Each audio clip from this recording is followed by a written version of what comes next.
Subscribe कीजिए daily trending news channel को और बेल आइकन को दबाइए लेटेस्ट न्यूज सबसे पहले पाने के लिए।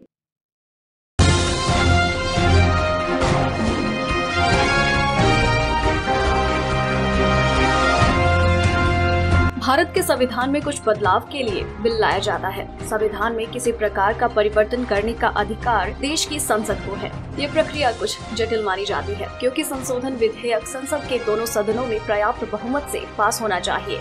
इसलिए सत्ता पक्ष और विपक्ष जब पूर्ण सहमत न हो ऐसे विधेयक का पारित होना मुश्किल होता है। किसी मामले में ऐसे संशोधन को राज्यों के विधान मंडल में भी पारित करना पड़ता है।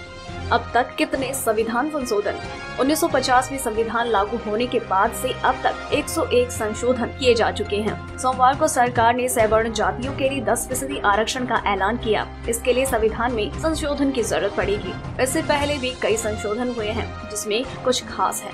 42वें संशोधन के तहत संविधान की प्रस्तावना में समाजवादी, पंथ निरपेक्ष और एकता व अखंडता शब्द जोड़े गए थे। इसी तरह हाल ही में पारित हुए वस्तु एवं सेवा कर यानी जीएसटी विधेयक 122वां संशोधन विधेयक और 101वां संविधान संशोधन था। संशोधन की जरूरत इसलिए है क्योंकि सवर्ण आरक्षण मौजूदा 49.5% आरक्षण की सीमा के ऊपर जा रहा है। इसलिए संविधान की धारा 15 और 16 में बदलाव करना होगा। भारत में संविधान के संशोधन की मुश्किलों के बावजूद ये दुनिया में सबसे ज्यादा बार संशोधित किया जाने वाला दस्तावेज है। इसमें हर साल में औसतन 2 संशोधन किए जाते हैं।